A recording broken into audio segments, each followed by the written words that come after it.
Muy bien, pues empezamos en nombre del Padre, y del Espíritu Santo. Padre nuestro, que estás en el cielo, santificado sea tu nombre. Venga a nosotros tu reino. Hágase tu voluntad en la tierra como en el cielo. Danos hoy nuestro pan de cada día. Perdona nuestras ofensas, como también nosotros perdonamos a los que nos ofenden. No nos dejes caer en la tentación y líbranos del mal.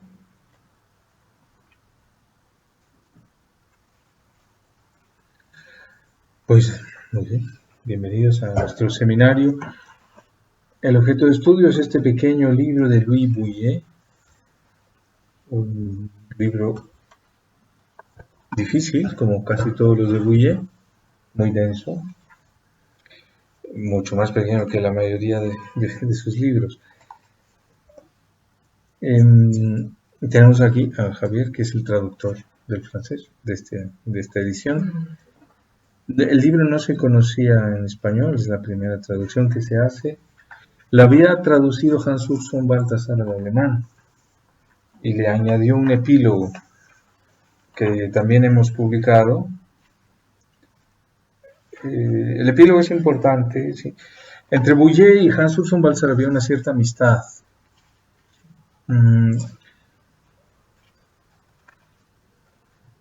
Digamos, los dos pertenecen a una generación de grandes teólogos que hoy echamos de menos.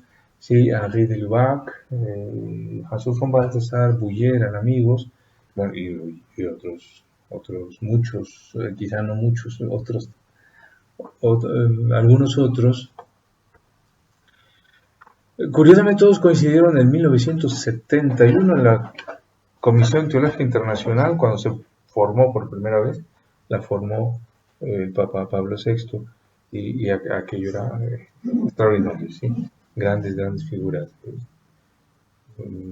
¿No? Y ahora otro nombre. En fin. No. Sí, de lugar, y se había conocido por el libro Amores, bueno, no por otras cosas. De Lubac y el Papa Juan Pablo se conocieron en el concilio, cuando obviamente Caro Wojtyła no era Papa. La comisión que redactó la Constitución de Gaudium et Spes. A partir de ahí surgió una amistad y la famosa profecía de Lubac, que él dice que no fue profecía. Una vez caminando por Roma, dijo: pues si hubiera necesidad de elegir papa, a mí me gustaría Wojtyła. Y fue elegido, pero al año después. Él dice que no fue una profecía, que era una inclinación personal, ¿no? Sí, esa es la relación entre ellos, y luego continuó. El libro de Caro Wojtyła, Amor y Responsabilidad, lleva el prólogo de Henri de Lubac, para la edición francesa y también en español. En Padre Leguillou, estoy recordando nombres de aquella Comisión Teológica Internacional, de Local Runners.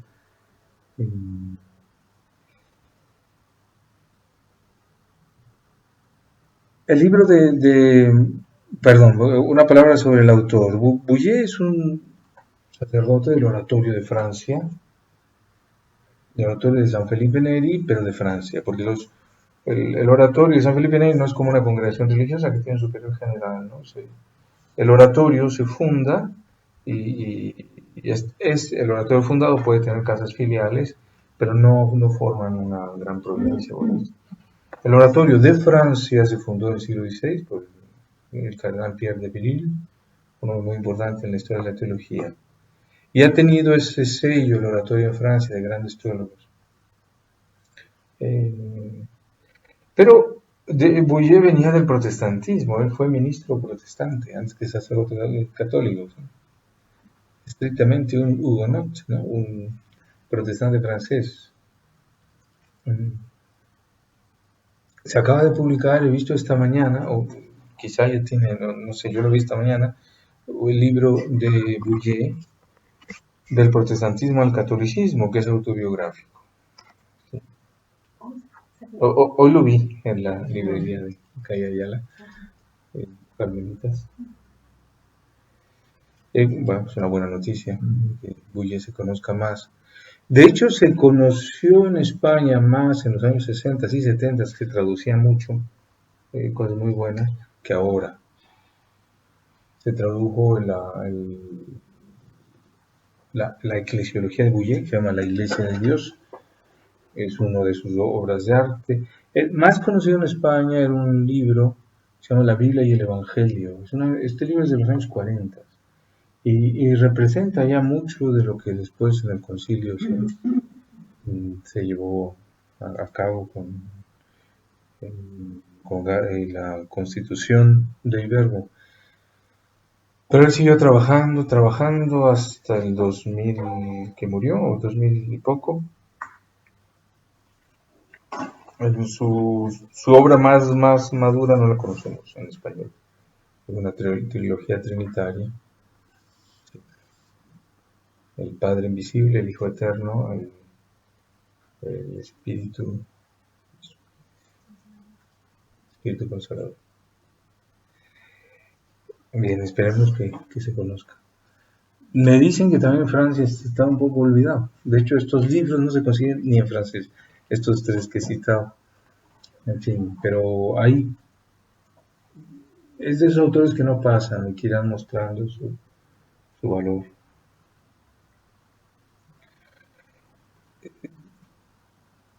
Hay que decir que tiene, ¿cómo decirlo? Tiene un tono profético que a veces corre el riesgo de ser un poco desequilibrado. O sea, es que se enfada muchísimo y arremete contra todo el mundo. En español se tradujo uno que se llama un librito, La descomposición del catolicismo, que es terrible, pero es terriblemente verdadero. Sí, me decía hace poco un sacerdote de Granada, este libro es terriblemente verdadero. Son cosas que alguien tiene que decir, pero que es la descomposición del catolicismo. No se consigue fácilmente. Fue traducido hace décadas. De todos modos, sí queda en él un talante que es la función de del epílogo de Baltzar, ¿no? Equilibrar un poco alguna cosa menos equilibrada. De todos modos es un gran teólogo, es un gran pensador, un teólogo auténtico. Por cultura teológica sabe todo y por hondura en la reflexión y por su pensamiento siempre ante Dios. El riesgo de la teología actual es que los teólogos no hablan de Dios, hablan de otros teólogos. Bouillet no, habla siempre de Dios, aunque esté hablando de otros teólogos. O sea, aunque cite a los padres griegos que le encantan, los cita no por cultura teológica, sino porque son testigos de la revelación de Dios. Tiene esa cualidad del buen teólogo que nos pone ante Dios. Este libro no es para especialistas, de todos modos no es fácil. Él parte del problema, desde la introducción se ve cuál es la preocupación. Bueno, no sé si sobre la persona de Bouillet, si quiero decir algo. Escribía tanto en inglés como en francés, que vivió un tiempo en Inglaterra. Como buen oratoriano, siguió las huellas de Newman. Newman es el fundador del oratorio en Birmingham. Entonces, hay una...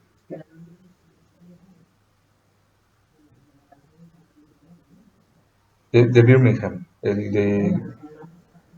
ese lo fundó, bueno, también lo fundó Newman, pero luego los del oratorio se separaron de Newman.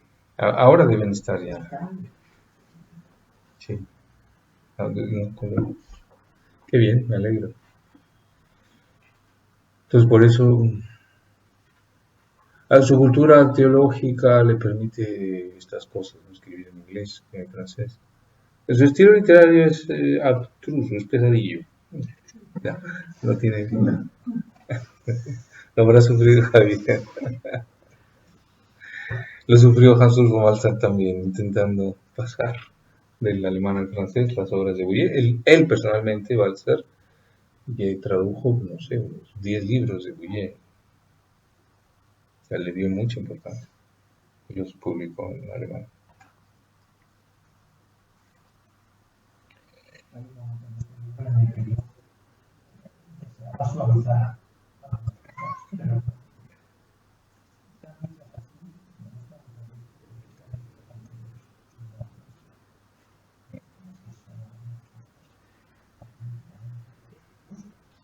Bruscas, es buena palabra. En fin, sus hermanos del oratorio deben haberse santificado un poco con él, ¿no? Y él con ellos, sí, seguramente como pasa en la vida religiosa. Sí. Todos somos una prueba para todos. Eh, sí, luego él bromeaba también, decía que del oratorio lo que podría decir es que habría podido ser peor. En fin. No solo su manera de escribir, sino su modo de ser. Su modo de ser es lo que ha dicho Javier, brusco.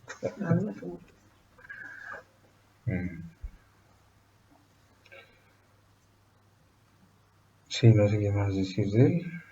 Bueno, vamos ya al tema. En la introducción se plantea, el tema es o sea, lo que está detrás es la pregunta sobre el sacerdocio de las mujeres. Pero la pregunta no le interesa porque no cabe en la tradición cristiana ni en la escritura. Sí, no cabe. Ninguno que conozca la teología pues, puede meter eso sin forzarla, sin apartarse de la revelación cristiana, ¿no? Un buen teólogo no se aparta de la revelación cristiana, sino que la obedece. De todos modos, a propósito de la pregunta, capta una cosa que sí es muy necesaria, y es lo que dice el título. ¿Cuál es el misterio de la mujer? ¿Y cuáles son sus ministerios en la iglesia? Eso es lo que sí hay que poner en claro. Y la pregunta sobre el sacerdocio de las mujeres, que como tal pues no cabe, sí hace pensar que tal vez es necesaria una reflexión más honda sobre cuál es el misterio de la mujer que está en la escritura y cuáles son los ministerios que le corresponden en la iglesia. No le corresponde el ministerio sacerdotal, pero eso no quiere decir que no le corresponda ningún ministerio. Veremos. El primer capítulo deshace los equívocos más habituales, ¿sí? Que es pensar en relaciones de poder. Si la mujer, si los hombres tienen sacerdocio y las mujeres no, entonces hay un problema de poder, de quién manda. Ese planteamiento es falso. Sí. Pero lo vamos a ver, lo demuestra muy cumplidamente con su gran cultura bíblica e histórica, también en comparación con otras religiones que sí tienen sacerdocio femenino, sobre todo en la época antigua.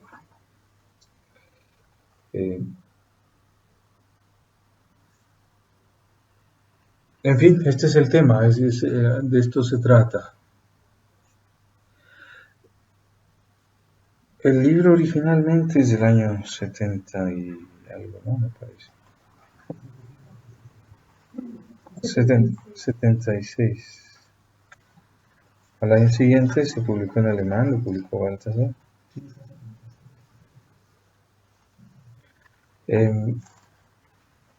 Desde entonces ahora, digamos, podríamos decir que el magisterio de la Iglesia, los papas sucesivos le han dado la razón a este libro.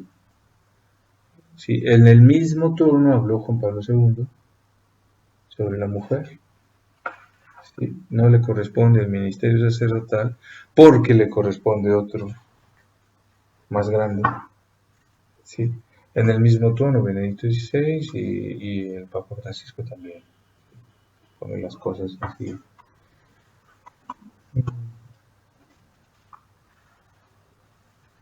En fin, el libro, se podría decir, el libro es feminista, ¿eh? En un sentido estrictamente cristiano. Uno podría decir, bueno, pues si ya está claro que no hay sacerdote femenino y ya los papas han hablado sobre el misterio de la mujer, pues ya está. Sí, pero toda la argumentación que está detrás sigue siendo necesaria. ¿Sí? El conocimiento real de la historia, como el primer capítulo pues, deshace equívocos, es lo que veremos hoy. Pero no basta deshacer equívocos, hay que encontrar estas verdades en la escritura misma. ¿Sí? Un buen teólogo no se contenta con decir, ya lo dijo el Papa, no. ¿Por qué lo dijo el Papa? Obviamente hay que obedecerle, pero ¿por qué? ¿Por qué? ¿Por qué hay esta decisión?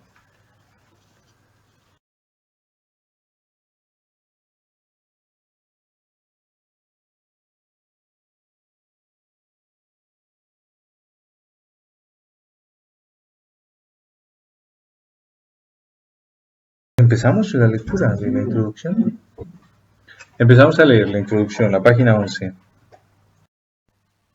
La controversia en torno a una eventual ordenación de las mujeres al ministerio sacerdotal que se empieza a extender en la Iglesia y que es previsible no haya acabado aún de sembrar en ella la desconfianza, debería tener al menos un efecto de lo más saludable, y dicho efecto sería el de llevarnos a desarrollar el misterio de la mujer, cuya importancia para una justa interpretación del Evangelio se nos muestra tanto en el capítulo 5 de la Epístola a los Efesios como en el 12 del Apocalipsis, sin contar con muchos otros textos bíblicos, aunque no se puede negar tampoco que siempre está a la espera de que se le otorgue toda la atención que merece.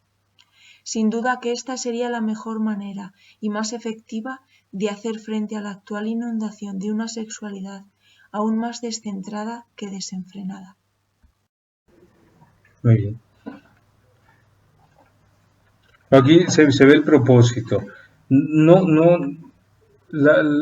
no escribe este libro para, digamos, aplastar a los que hablan del sacerdocio femenino, eso no le parece importante, sino para aprovechar el problema, la cuestión real que sería la contemplación del misterio de la mujer. Dos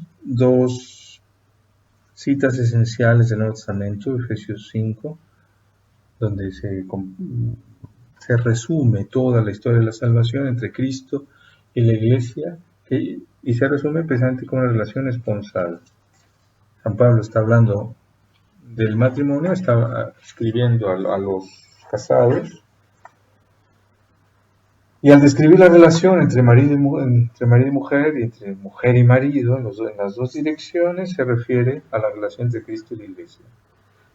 Este es un gran misterio, dice el de marido y mujer. Yo lo refiero a Cristo y la Iglesia. Entonces, la descripción es teológicamente decisiva. Efesios 5 funda muchas cosas, no solo sobre la sacramentalidad del matrimonio, texto fundamental, sino también sobre la centralidad de la mujer.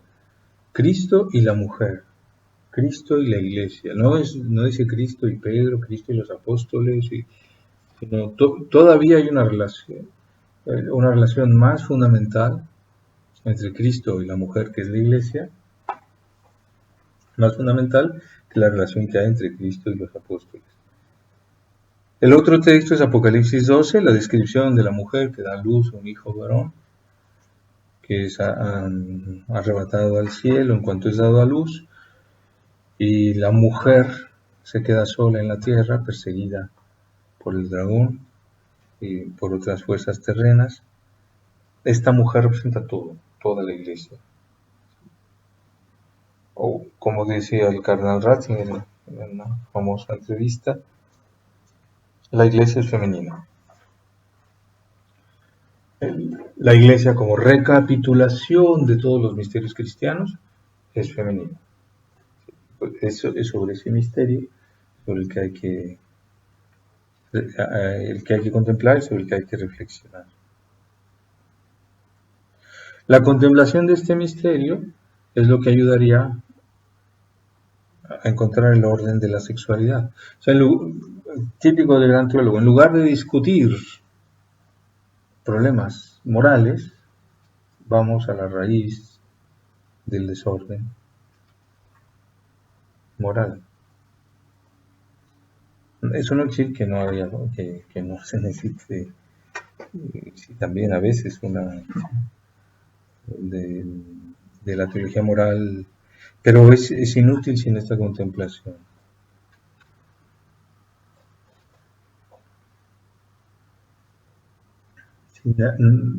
Si no se ama la pureza, nadie va a querer vivirla. ¿Y cómo se puede amar la pureza? En la contemplación de Cristo y la Iglesia.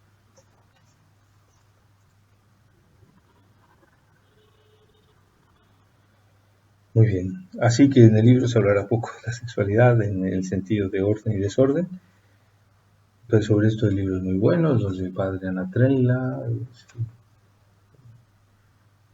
sexo olvidado y el otro de la defensa prohibida.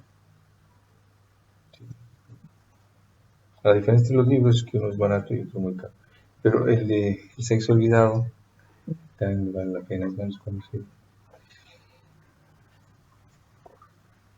En fin, pero no ese es el tema aquí, la mujer y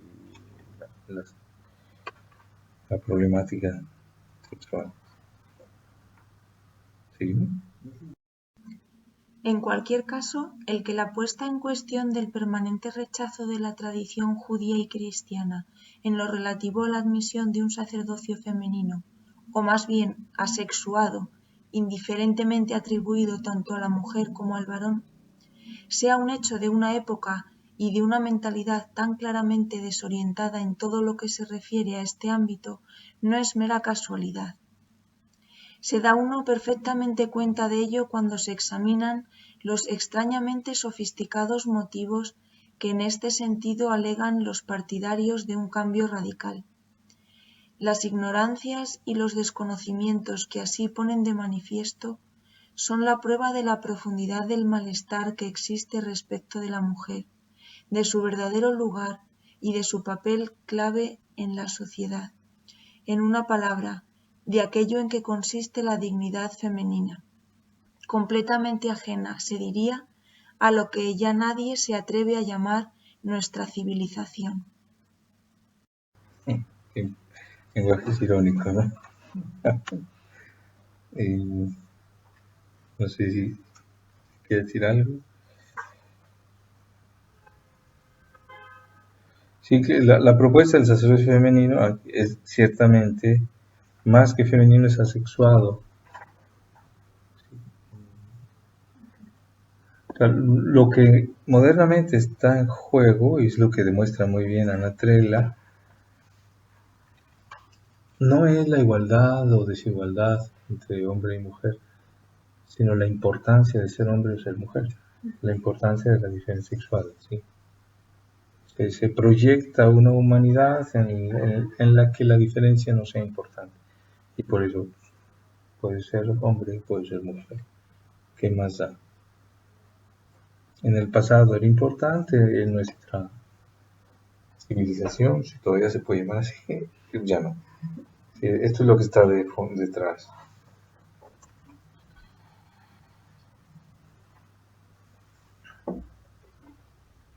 O sea, no es casualidad que surja esto en una época tan confusa.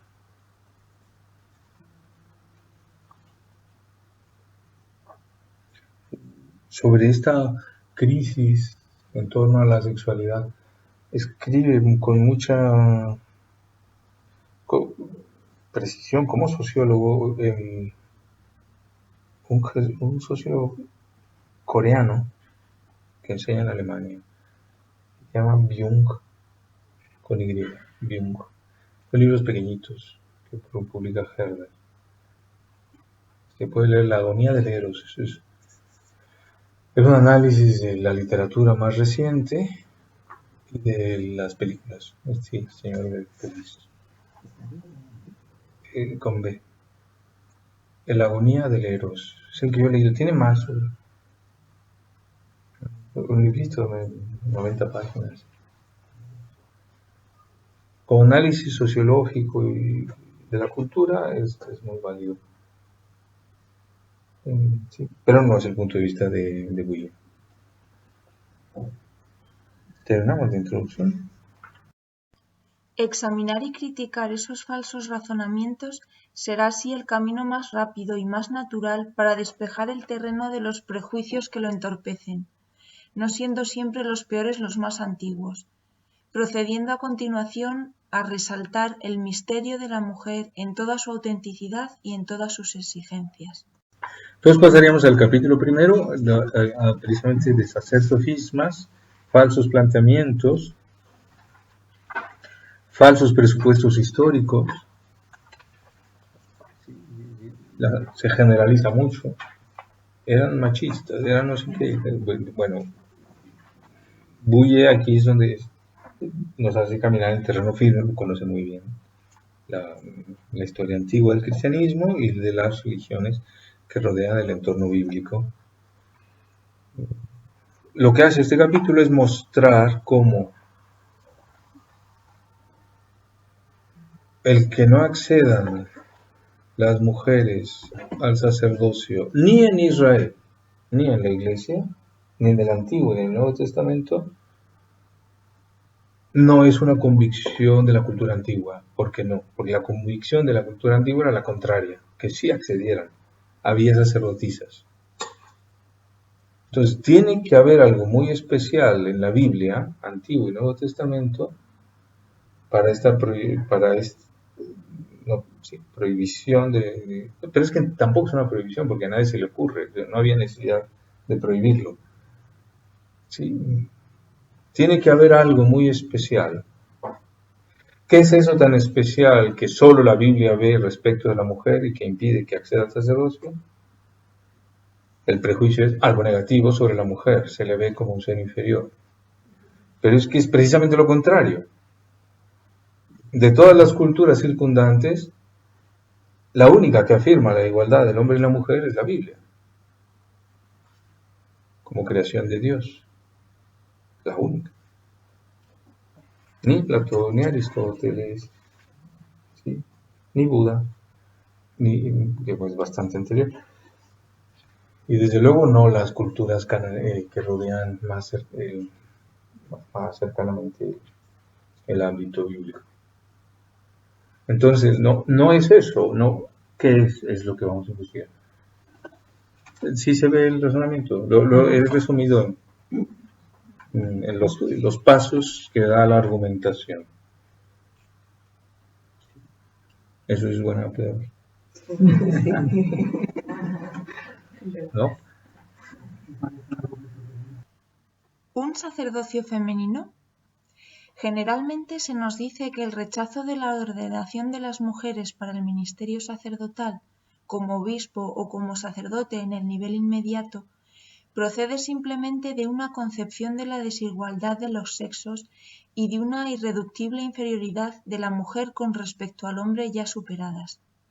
Se nos dice a continuación que si el mismo Jesucristo primero y los apóstoles después no llamaron ni ordenaron nada más que a hombres, no fue sino porque los prejuicios de su época no les permitían obrar de otro modo, ya fuera porque pensaban que les era imposible oponerse a ello, o bien porque a ellos mismos les resultaba imposible librarse de esos mismos prejuicios.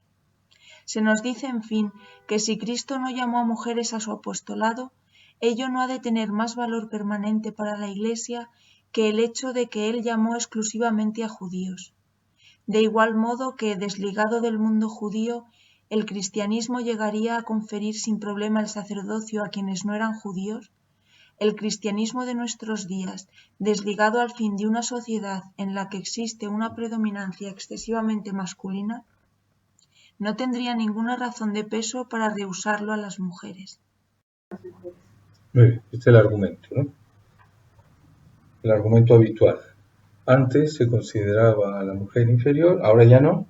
Hemos descubierto, somos muy avanzados en la civilización, hemos descubierto que hombre y mujer son iguales, entonces ya tenemos que ponernos al día en la iglesia y admitir a las mujeres sacerdotes. Ese es el argumento. Para aquellos que, como muchos de nuestros contemporáneos, ignoran toda la historia de las costumbres y de las ideas, esas razones pueden parecer irrefutables, incluso evidentes, pero bastará cuestionarse con más exactitud los acontecimientos y reflexionar sobre los motivos que los mismos ponen de manifiesto para apreciar la fragilidad extrema, por no decir la total inconsistencia, de razones aparentemente tan sólidas. Tomemos primero la segunda de dichas afirmaciones. La sociedad de la antigüedad en general y la de los tiempos de Cristo en particular, se nos dice, no eran capaces de aceptar el sacerdocio femenino. Muy bien, ahora empieza el análisis de esta afirmación, el análisis histórico. Creería uno estar soñando cuando vemos que personas que se consideran clarividentes y sin prejuicios emiten con toda tranquilidad tal enormidad. En efecto, el mundo antiguo y en particular el Mediterráneo, aunque no exclusivamente ni mucho menos, tuvo siempre desde las civilizaciones más antiguas y florecientes hasta la Grecia y Roma contemporáneas de los orígenes cristianos, un sacerdocio femenino junto a sacerdotes masculinos, y no precisamente en condición de inferioridad en relación con estos. Y de tener que identificar una tendencia particular a este respecto, en los tiempos de Cristo y de los apóstoles, habría de ser en el sentido de una valoración, y no precisamente de una minusvaloración de los sacerdocios femeninos. En las religiones mistéricas, que empiezan a extenderse al mismo tiempo que el cristianismo, o poco tiempo después, y que en el siglo III, justo antes de la victoria del cristianismo, se mostrarán como sus últimos y más temidos competidores, observamos en realidad un recrudecimiento del desarrollo de los sacerdocios femeninos en el marco de esos cultos de las diosas madres, divinidades de la fecundidad del suelo que se transforman en deidades de la vida futura, las cuales constituyen una de las más llamativas características de la religiosidad de la época. Muy bien. Aquí hay mucha historia de la cultura metida en un párrafo. Notemos en general que Bouillat hace una afirmación general. Sí, la religión, la religiosidad humana no ha excluido en general a las mujeres de sacerdocio. Se puede ver sobre esto los libros de Mircea Eliade, ¿no? Tiene una antología de textos que se llama Dioses, Diosas y no sé qué más. Son 2 tomos. Ahí hay una sobreabundancia de testimonios de religiones de todo el mundo, ¿sí? De los navajos en Norteamérica, de China, de los pigmeos en África, de Papúa en Oceanía, ¿sí? Se ve que la cuestión de la diferencia sexual es muy importante para todos los mitos de todos los colores, y esto está representado por sacerdocios masculino y femenino. Pero Bouillat se centra en el Mediterráneo, ¿sí? Desde las culturas antiguas, Creta, hasta Creta, lo que habría en la península itálica, ¿sí? Los antiguos, estos que nadie sabe de dónde viene su lengua, los etruscos, los antiguos latinos, hasta la fundación de Grecia y Roma, en donde también encontramos lo mismo, sacerdotisas. Y en la época del cristianismo todavía más, porque es claro que en las religiones mistéricas a las que se refiere aquí, las sacerdotisas tienen un papel preponderante. Religiones mistéricas, no se suena eso. ¿Y por qué eran competidores? Dice aquí que eran... No, es en Baales, eso es el Antiguo Testamento. Estamos en el siglo III después de Cristo. los misterios de Eleusis, de Mitra,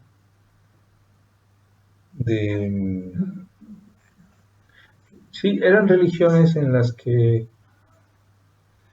religiones en principio marginales, no eran la religión del Estado, no era la religión de Roma, con sus dioses oficiales y sus sacerdotes oficiales.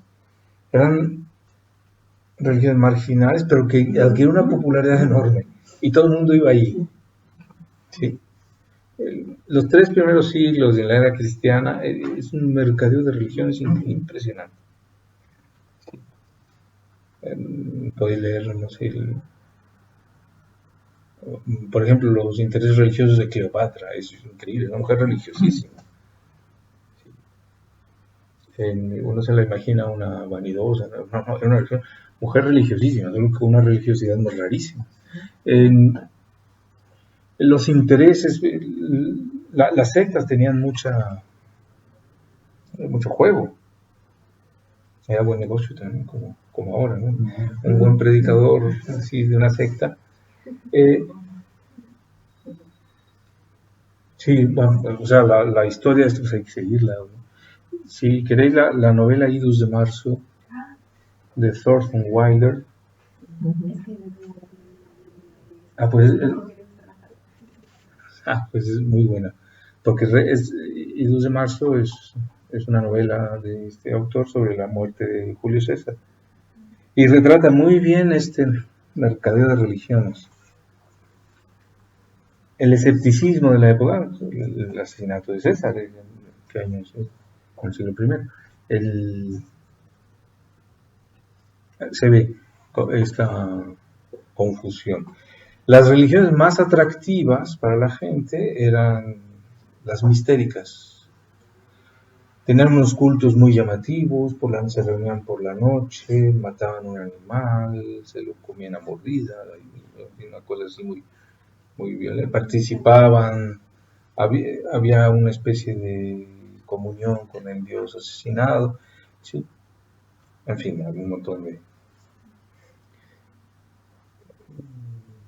Un gran teólogo benedictino, Odo Kassel, ha sacado mucha, considerando estas religiones mistéricas y comparándolas con la Eucaristía, ha hecho una buena interpretación, quizá un poco excesiva, pero de mucho valor. Odo Kassel es un teólogo del siglo XIX-XX. Su libro principal está en español.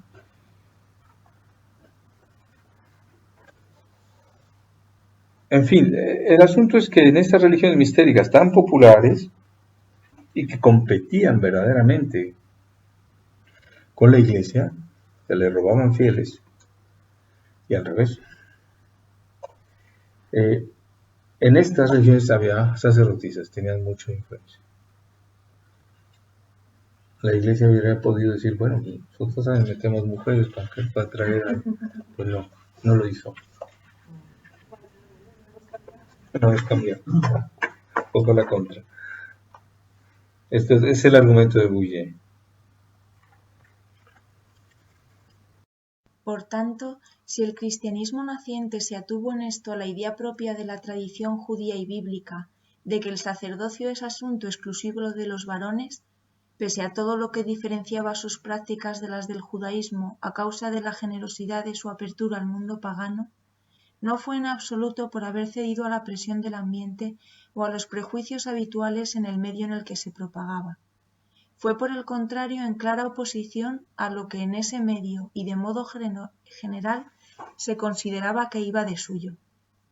Y hay que añadirlo enseguida, si el propio judaísmo, siguiendo la vieja religión hebrea, adoptó y mantuvo esta postura, era ya en una oposición, si cabe más evidente aún, a aquellos que practicaban unánimemente las religiones de los pueblos en los que hubo inspiración bíblica, precisamente para forjar allí un pueblo cuya religión fuera completamente distinta. Sí, o sea, los pueblos que rodeaban a Israel tenían cultos con sacerdotisas. Israel se distingue por la ruptura, por una religiosidad muy diferenciada, pero eso lo dicen en el siguiente párrafo. El hecho es de tal evidencia que aquellos que no ignoran totalmente la historia comparada de las religiones, especialmente en el antiguo Oriente semítico, se ven obligados a encontrar otra explicación.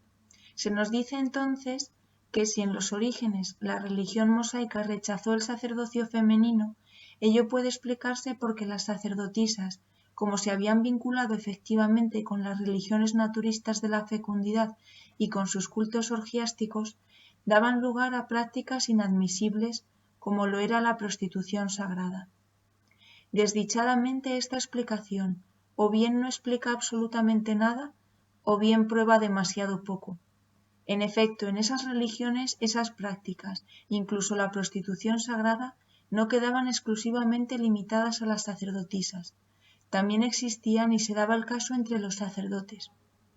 Así pues, en el supuesto de que tales prácticas pudieran explicar el hecho de que los hebreos hubiesen rechazado el sacerdocio femenino al parecerles que estaba lastrado por tales taras, entonces no se puede entender cómo hubieran podido admitir en esas mismas condiciones un sacerdocio masculino que en la época y en el medio en el que ellos vivían lo estaba igualmente.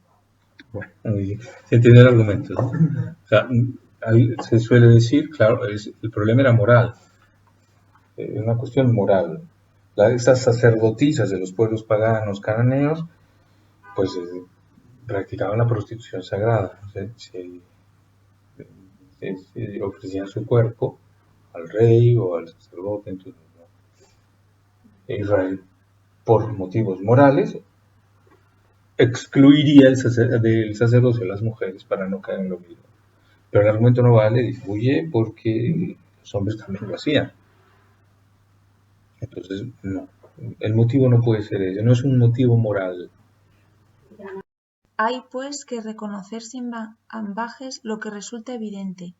Cuando se estudia en su contexto histórico y cultural el desarrollo de la religión hebrea, después judía y finalmente cristiana, es necesario admitir que no es en absoluto por una adhesión irreflexiva a las prácticas o a los prejuicios de sus contemporáneos, por lo que los cristianos, después de los judíos, herederos ellos mismos de las tradiciones mosaicas, han sido constantes en rehusar todo sacerdocio femenino. Es, por el contrario, en oposición constante a lo que prácticamente toda la antigüedad consideraba normal. En la tradición judía y cristiana no estamos simplemente ante la aceptación de unas costumbres que se habrían incorporado sin la menor crítica, tal y como nos lo querrían hacer aceptar engañosamente. Es más bien el resultado de un no muy deliberado y singularmente persistente. Aunque su explicación teórica no ha sido elaborada, no es la consecuencia de una falta de principios. Es, por el contrario, el resultado de una fidelidad extraordinariamente constante, pese a todas las presiones de las costumbres y del ambiente, a un principio al que no se quiere renunciar. Muy bien, aquí se concluye el primer argumento, ¿no? Que la exclusión del sacerdocio de la mujer es una costumbre ancestral que afecta a la Biblia y afecta al cristianismo, su origen. Voy a decir, no, al revés. La exclusión de las mujeres del sacerdocio es contraria a todo el ambiente religioso que rodea el mundo bíblico. Tiene que haber algo muy importante en esta exclusión para que se mantenga con tanta tenacidad contra tantas presiones, tanta influencia. Habría que tener presente toda la predicación de los profetas y de los salmos y ya desde Moisés, toda la predicación contra la idolatría que incluye esas prácticas de procesión sagrada, bueno, y también de religión mítica, que aún sin el desorden moral es contraria a la religión de Israel. Es una constante y es muy intensa. Eso quiere decir que la tentación era fuerte. Y con facilidad el pueblo volvía. De Salomón se nos dice, ¿no?, que era muy sabio y muy bueno, ¿no? Pero al final, ¿qué le pasó? Se lió con otras religiones, ¿no? lo que implicaba tener muchas mujeres, y, en fin, todo este desorden. El mismo Salomón no pudo mantener la línea, ¿no? de su padre David, y por eso vino después, con la siguiente generación, la división del reino. El reino que se había unificado con David duró muy poco. En fin, pero los profetas siguen hablando contra la idolatría. En los salmos, que son documentos posteriores a los grandes profetas, todavía se sigue hablando contra la idolatría. La tentación es fuerte. Sí. Muy bien, pues entonces Bouyer nos hace ver que en la Biblia tiene que haber como un principio, se me ocurre una palabra pedante, broncíneo, un principio férreo, muy firme, pétreo, rocoso, que sobre la fidelidad a la religión, a la fe de Israel, sobre la fidelidad a la alianza es la palabra. Y esta fidelidad es la que excluye que las mujeres sean admitidas sacerdotes, pero hay que verlo más de cerca, y es lo que hace a continuación.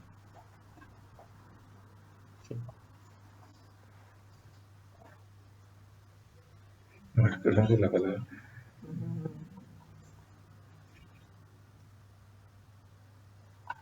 Entonces se pasa al segundo argumento. A esto se contestará. Ahora bien, a esto se contestará, en el caso de existir algún principio, ¿cuál puede ser sino la idea de una desigualdad, de una inferioridad insuperable de la mujer en relación con el hombre? Pero aquí vuelve a mostrarse, quizá con más fuerza que nunca, la poca verosimilitud del razonamiento. La religión de la Biblia, el judaísmo después, y más claramente aún el cristianismo en su conjunto, aun no habiendo sido las únicas tradiciones de la humanidad antigua en que haya sido proclamada, mantenida, defendida la radicalidad igualdad entre el hombre y la mujer, ante todo en el plano religioso, pero igualmente en el plano total de la existencia creada, constituyen incontestablemente la tradición más firme y más clara en este punto. Y si al fin esto parece hoy cosa evidente, ningún historiador serio se atreverá jamás a negar que fue el resultado de la predicación cristiana, preparada por todo el judaísmo y toda la Biblia, en la que tal predicación se apoya. ¿Se entiende? Hoy aceptamos todos la igualdad de hombre y mujer. Pero esto es una herencia bíblica. ¿Sí? Si notáis que Bouyer distingue por ejemplo, en este párrafo, en la séptima, la religión de la Biblia, el judaísmo y después más claramente el cristianismo. El judaísmo y la religión de Israel no son exactamente lo mismo. El judaísmo es lo que empieza con el retorno del exilio. Sí. Por eso, porque ya no existe más que Judá. O sea, del exilio regresan muy pocos. Sobre todo regresan a Judea, a Jerusalén. Este exiguo regreso tiene unas características religiosas, en parte en fidelidad a la tradición anterior, pero empiezan otras cosas, ¿no? Es la época en que se redactan los salmos, es la época en que se unifica el Pentateuco, es la época del Levítico, que regula todo el culto. Es una época un poco oscura, no hay grandes profetas, es la época de los llamados profetas menores, ya no está Isaías, ni Ezequiel, ni Jeremías. Es una época de una obediencia, una perseverancia en la oscuridad. Sí. Israel ha aprendido mucho en el exilio. Y lo que regresa a Jerusalén, principalmente a Jerusalén, no solo, se llama judaísmo. Es lo que conocemos como judaísmo. Y que existe cuando el Señor, en la época del Señor Jesucristo, y persiste hasta nuestros días.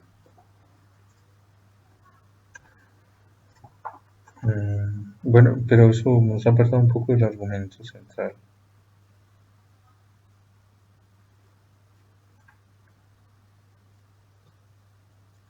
Sustancialmente, la Biblia introduce una gran novedad en la historia humana, que hombre y mujer son iguales.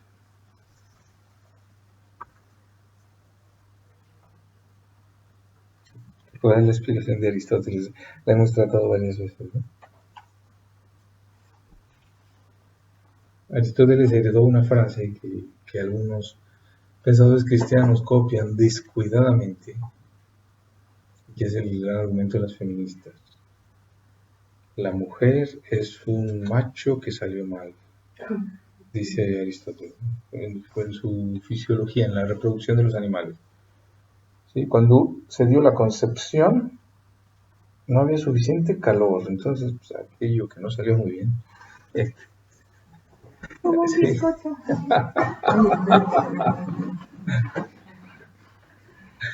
En fin, eso nos lo restringen, porque lo repite Santo Tomás.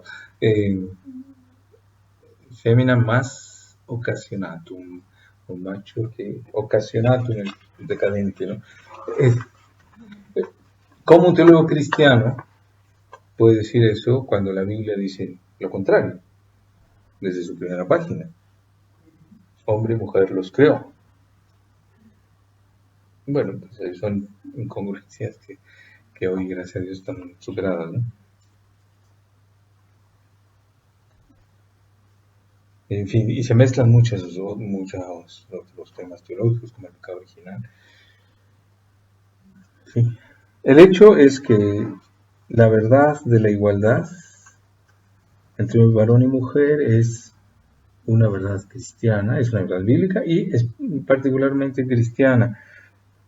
Se hace notar muchas veces, lo hace Juan Pablo II en su carta a las mujeres, que Jesucristo en su trato con las mujeres rompe con las costumbres judías.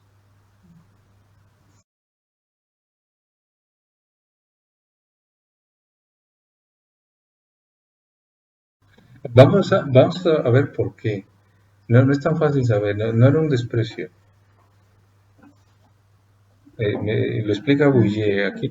Bouyer conoce muy bien el judaísmo, no solo la Biblia, sino también el rabinismo. Entonces toma explicaciones de los rabinos de este.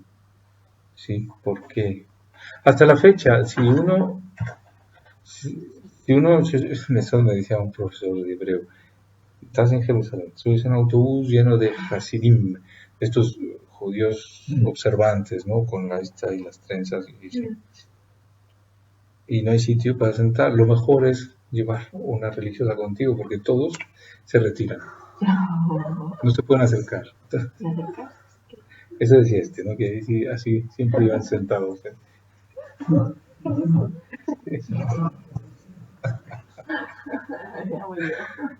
Pero, ¿por qué? Eso lo veremos ahora.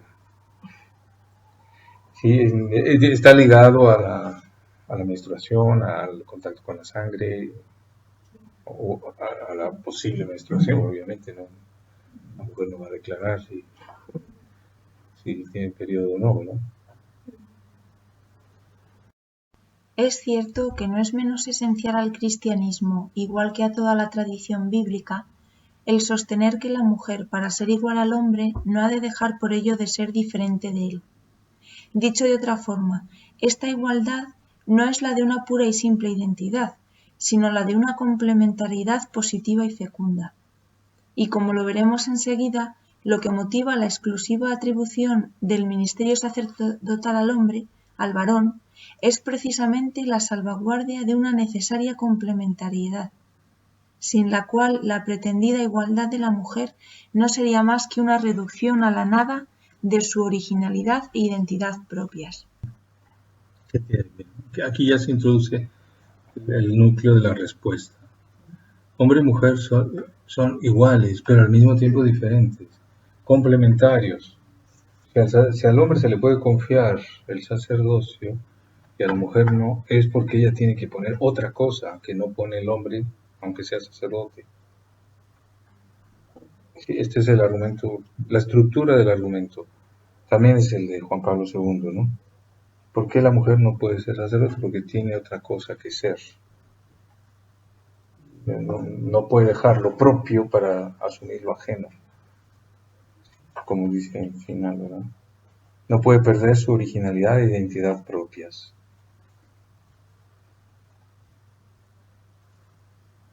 Entonces, sí, son verdaderamente complementarios. No solo iguales, sino también diferentes y complementarios. Una complementariedad positiva, ¿no? Y fecunda. Si no se da, si se iguala, si se insiste tanto en la igualdad que ya no hay diferencia, entonces se pierde lo propio de cada uno. Y así tenemos gente a medias, esposas a medias, padres a medias, gente a medias, religiosas a medias, curas a medias. No hay definición con el verso, con lo que toca. Limitémonos por el momento a subrayar lo absurdo de una postura que explica la exclusiva masculinidad del sacerdocio hebreo o cristiano como el resultado de una concepción de la mujer como inferior, cuando por el contrario han sido tanto la Biblia como el Evangelio los únicos que han logrado que se imponga la certeza de su igualdad, en un mundo en el que, pese a todo, el sacerdocio nunca y en ninguna parte había quedado reservado al varón, como lo ha estado siempre tanto en la Iglesia como en Israel. Uh-huh. C.S. Lewis añade aquí un argumento que es importante. La época de mayor exaltación de la mujer es la Edad Media. Es la época de Notre Dame, Nuestra Señora, nuestra Our Lady, que se extiende al culto mariano, pero no solo, también a, bueno, la, las novelas del amor cortés, ¿sí? La dama, que es como la reserva de la dignidad humana. ¿Sí? La Edad Media vive orientada por esta imagen, dice Lewis. Él es el historiador de la literatura, sobre todo de esta época. Pero su observación es, en esa época, en donde más se exaltó a la mujer, jamás se le ocurrió a nadie atribuirle a María la dignidad sacerdotal. ¿Por qué? Porque no era elevarla, era bajarla. Es reina de los apóstoles, no es un apóstol más. Es una buena observación que está en la historia de la literatura. ¿Cómo se exalta a una dama? No, dándole todos los oficios masculinos. Muy bien, usted va a ser el verdugo, le va a cortar la cabeza a los señores. No, sí, es de otro modo. Bueno, pero el argumento de Luis se centra en este hecho de que nadie ha pensado jamás, en esa época de máxima exaltación de lo femenino, mucho más que en la nuestra, nadie ha pensado nadie pensó entonces en atribuir el sacerdocio a María. Esta evidencia queda reforzada por el hecho de que en Israel, en donde el papel del profeta no era ciertamente menor, y puede incluso decirse que fue más determinante que el del sacerdocio, la función profética no parece haber quedado reservada al hombre. Si el don de profecía fue reconocido a relativamente pocas mujeres, no hay huellas de que se les hiciera oposición alguna cuando parecían tenerlo. Sí, hay mujeres profetisas, no hay mujeres sacerdotes del Antiguo Testamento, pero sí profetizas. Débora, profetiza Ana, en el Evangelio de San Lucas, sí. Y en el Antiguo Testamento, el texto más antiguo, datable, que poseemos es el Cántico de Débora, en Jueces 5, cuando triunfa el Israel, gracias a una mujer, sí, así lo dice, gracias a Débora. ¿Quién más? Pues, bueno, las intervenciones de Judith, de Esther.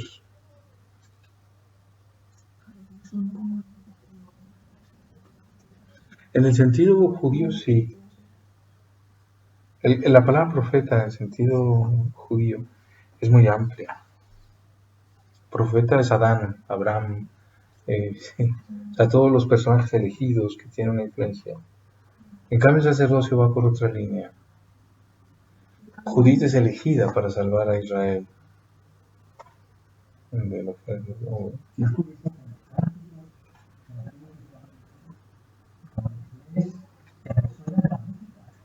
Sí, sí, sobre todo el de Ana, la madre de Samuel, sí.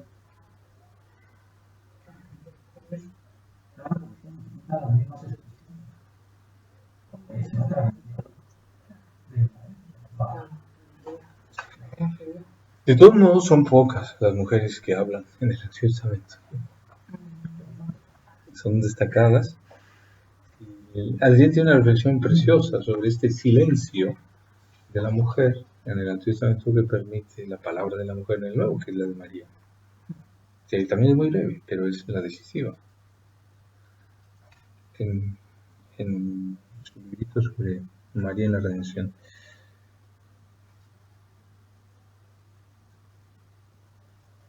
Muy bien.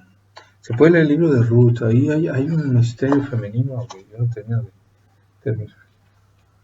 O sea, yo sigo admirando la relación entre Noemí y Ruth. O sea, entre suegra y nuera. Normalmente una relación difícil. Aquí es maravillosa. Es una ternura, como que toda la reserva de Israel está ahí. Dos mujeres pobres, además, dos viudas pobres. Las dos han perdido todo. Son dos generaciones, porque no, Ruth se casó con un hijo de Noemí, pero ha muerto, en fin. ¿Y cómo regresan las dos? Ay, de Moab a Israel. Sí, ese es un libro extraordinario. ¿Qué libro se llama? Ruth. El libro de Ruth. ¿Estás en Ruth de la mano o es el libro de la Biblia, el libro de Ruth? Está muy bonito el libro de Tobías sobre el matrimonio, pero sobre el libro de Ruth tiene esa peculiaridad, son mujeres solas.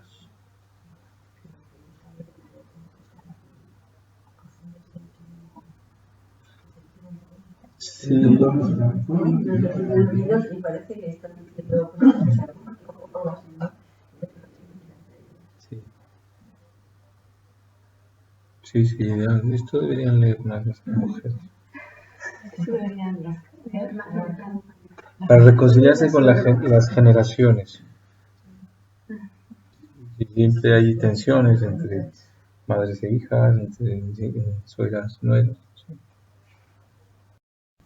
En cualquier caso y de modo general, cuando se examinan seriamente las huellas que han podido ser identificadas en la Biblia o en el judaísmo antiguo de un aparente descrédito de la mujer, en particular de la sexualidad femenina, lo que nos revelan es todo lo contrario. ¿Qué significa esa purificación a la que son sometidas las mujeres tras la cuarentena del alumbramiento de un hijo varón, o bien la impuesta a los propios hombres tras una relación sexual con la mujer, antes de poder tomar parte en el culto? ¿Existe ahí en verdad, como se nos dice una y otra vez, algún tipo de idea relativa a una impureza radical del ser femenino, de una suciedad que el varón contraería con su acercamiento? Tales interpretaciones, desde el punto de vista de una fenomenología religiosa científica, no son solamente de una cómica ingenuidad, sino que verdaderamente constituyen el contrasentido por excelencia. Muy bien. Entonces vamos a entrar en esto, en explicar, porque ciertamente hay estas prácticas. La mujer que ha sangrado por el parto tiene que purificarse, según el Levítico. O la mujer después de la menstruación tiene que purificarse. Y el hombre que ha tocado a una mujer tiene que purificarse. Sí, en fin, ¿Por qué? Ahora nos da la explicación Bulle. Para comprenderlo bien, recordemos ante todo que conforme a la tradición judía más antigua, también el simple contacto de los rollos de la Torá o de cualquier libro inspirado mancha las manos. En el mismo sentido arcaico, la liturgia cristiana tradicional habla de purificar los vasos sagrados, cuando en realidad se trata de hacer desaparecer de los vasos todo resto de las partes sagradas. Esta es la clave de las prescripciones que se refieren a la sexualidad y más precisamente de la parte que en ellas se refiere a la mujer. No se trata de que una u otra sean impuras, al contrario, es lo que en ellas hay de sagrado, en la medida en que en un caso se trata de la manifestación hasta en la criatura de la vida que crea y en el otro del instrumento de esta creatividad participada. De aquí la presunción de pecado posible en todo contacto con ellas por parte del hombre caído, igual que sucede en el caso de los contactos con los signos mismos de la presencia divina.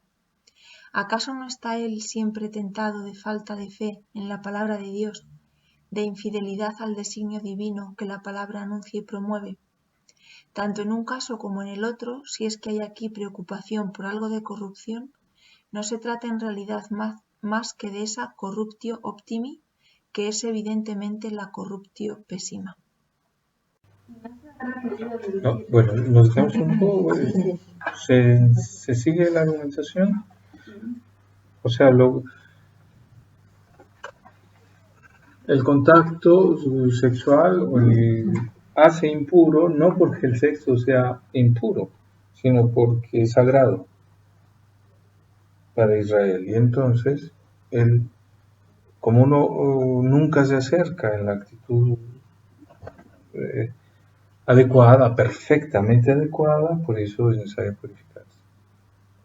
¿Sí? La mujer que da a luz es el instrumento de la creatividad participada,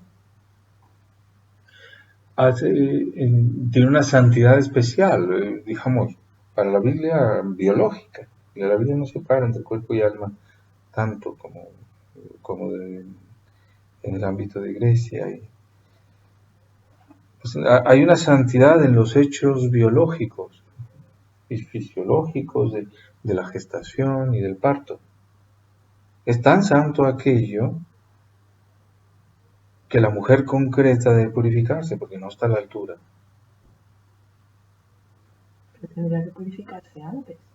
No, porque por si algo no lo hizo bien, ¿sí? Por eso se purifica.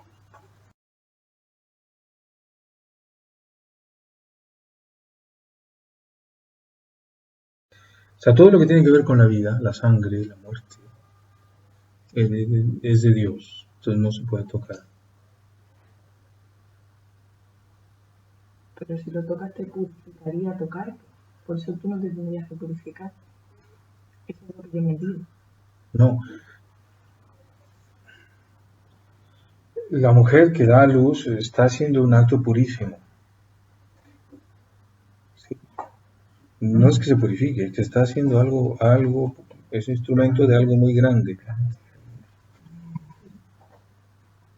Sí. Y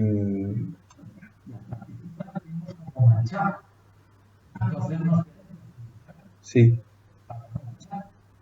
O sea, es como un mandato de reverencia. No hagas esto de cualquier manera.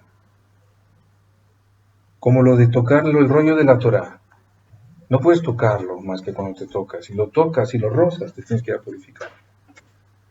¿Por qué? Porque no se toca la palabra de Dios de cualquier manera. Lo mismo, no se da luz de cualquier manera. Y entonces... Exacto. Sería como una confesión, la purificación. ¿Por qué confesión? No. Porque No, confesión no. se significa purificar, para que quede claro. Es un mandato que Dios pone de reverencia a algo muy santo. Para que no se te olvide que lo que has hecho es algo muy santo, Dios pone un rito legal de purificación No entendamos purificación como confusión, como quitar un pecado, porque no. Estamos hablando de lo que en la escritura es la pureza legal. Es un rito impuesto, no porque hayas hecho algo malo, o porque se te pueda probar que no lo hiciste muy bien. Sí, que para recordar que los eventos del que tienen que ver con la vida, con la transmisión de la vida, son santos. ¿Sí? Y que no estamos a la altura, o no podemos presumir que estamos a la altura de esas actividades santas. ¿Sí? Entonces, para eliminar la desproporción, ¿sí?, entre lo santo del evento y la indignidad del que ha participado, se purifica. ¿Sí? Como una purificación legal, o sea, mandada. ¿Por qué lo hacían? Porque así lo mandó Dios. No porque hayan contraído un pecado. Algo por algo. No. Y no también algo así como limpieza, purificación, limpieza. Pues me venía mal el concepto. ¿Cómo te vas a limpiar si lo que has recibido? Es como confesar que lo que ha ocurrido es muy grande. Qué bonito. Mediante un rito de purificación. ¿Sí?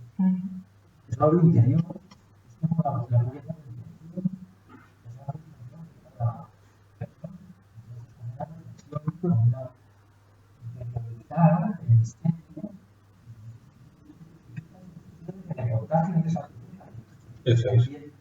Es buena idea, es buena definición. Se empape bien. Que se empape bien de la pureza de lo que has hecho. En el caso de la menstruación también quizás es más claro. La mujer ha perdido la posibilidad de una vida humana al ovular. Esa vida pertenece a Dios. La mujer no lo ha hecho culpablemente, no. Es su ciclo. No hay aquí pecado. Sí.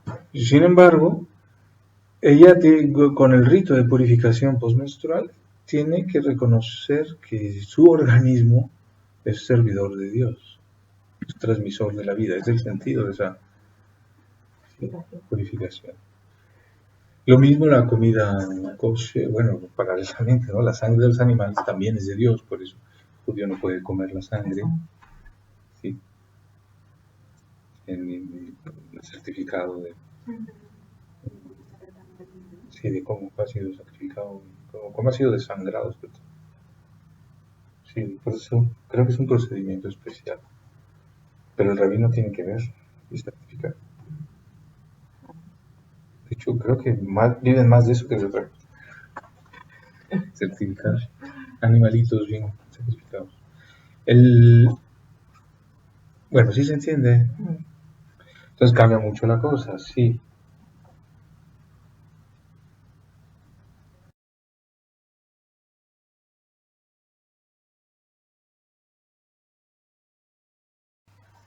Muy bien, hemos visto esto de la purificación, que es esencial para entender la mentalidad bíblica, y seguimos.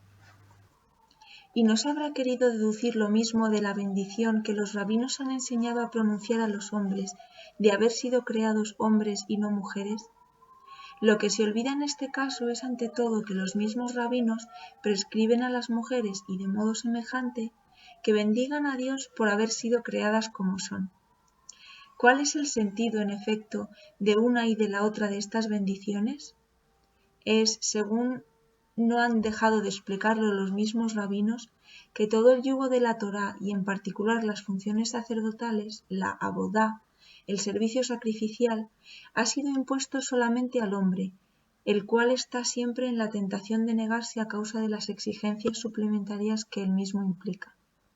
De ahí la necesidad de inculcarle que esas exigencias, aunque sean onerosas, han de ser aceptadas como un honor.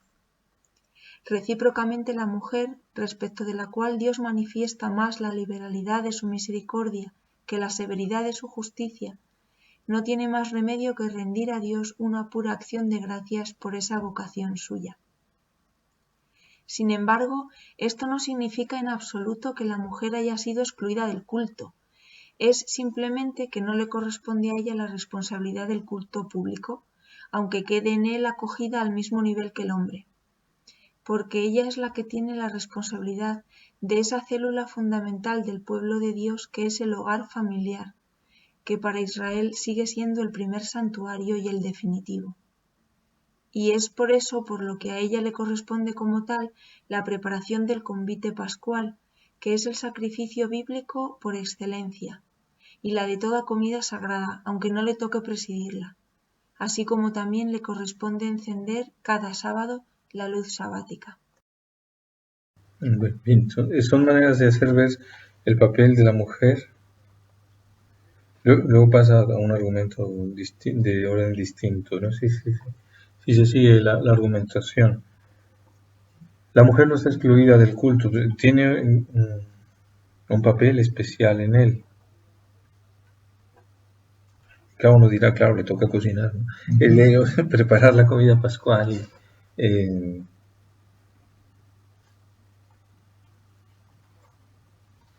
Sí, pero precisamente es el cordero de la Pascua. No sé si hay alguna pregunta.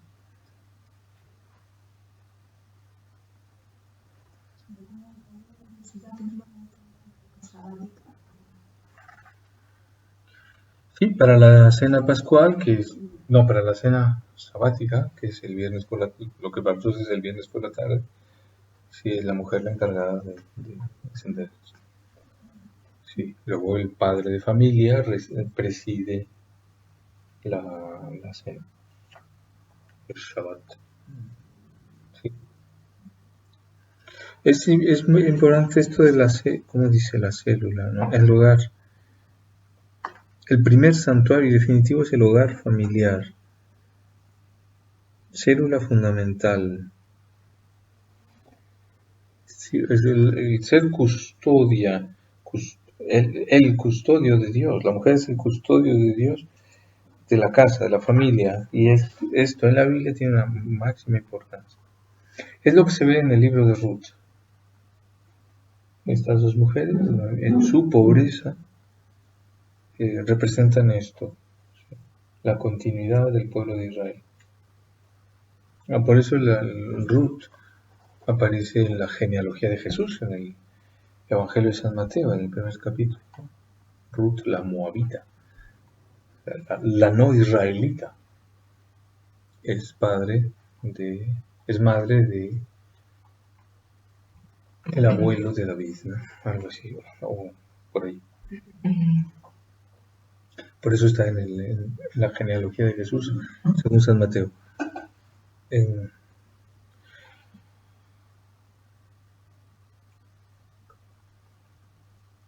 Si empezamos comparamos, por ejemplo, con la República de Platón. En la República ideal, las mujeres pues sirven para tener hijos, ¿sí? Entonces los niños nacen, los crían las mujeres, y Platón piensa ahí, bueno, las mujeres juntas con sus niños, criándolos, hasta cierta edad. Entonces a los niños varones ya se los llevan para grandes servicios de la República, ¿no? Sí, ese cuadro ideal de la República no casa en absoluto con Israel, ¿no? En Israel tiene que haber familias completas. Nada de que los niños con las mujeres, no. Sí, porque el santuario donde se transmite la alianza y la fe es el primer santuario de la familia.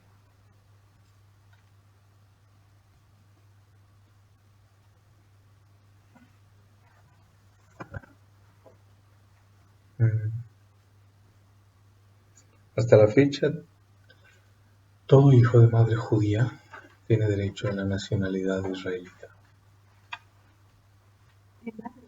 De madre judía, que no pertenezca a religión cristiana. No la madre, sino el candidato a ciudadano de Israel. Eso lo oía un franciscano que era en Tierra Santa. Sí, o sea, que la mujer transmite lo más sustancial de la alianza. Entonces Bouyer intenta hacer ver que no sé qué tan convincente os parezca. Intenta hacer ver que las funciones sacerdotales reservadas a los varones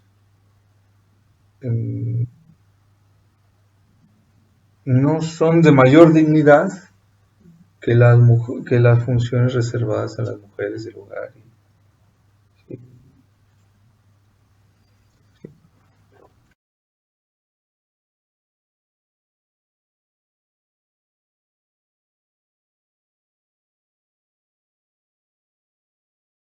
La Biblia es por ejemplo, la comparación con Platón.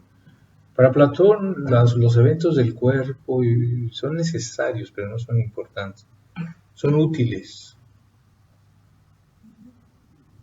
pero lo importante no es eso, que una mujer conciba, que un niño nazca. Tiene que ocurrir, porque si no, no hay griegos, ¿sí? No hay atenienses, tiene que haber niños, y para eso las mujeres son útiles. Pero lo importante es lo que viene después de la infancia. En la Biblia no, los eventos pequeños, bueno, es que no son pequeños, los eventos de la transmisión de la vida son los que más muestran la presencia de Dios.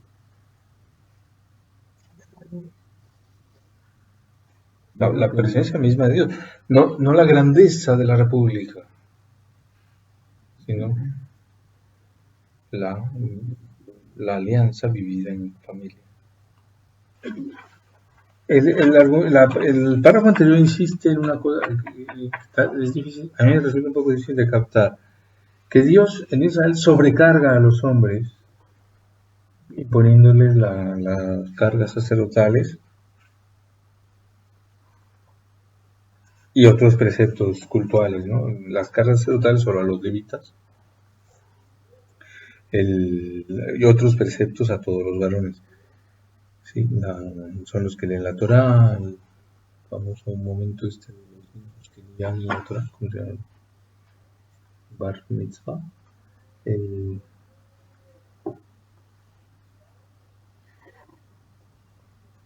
Eso no lo hacen en principio las mujeres. La interpretación de Bouyer es que con la mujer Dios manifiesta más la liberalidad de su misericordia que la severidad de su justicia.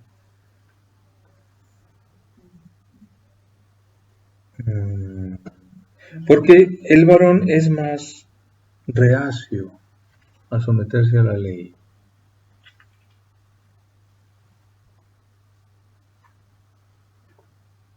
El hombre, el que está, dice en la página 18, la cuarta línea de abajo para arriba, está siempre en la tentación de negarse a causa de las exigencias suplementarias que el mismo, o sea, el servicio sacrificial implica.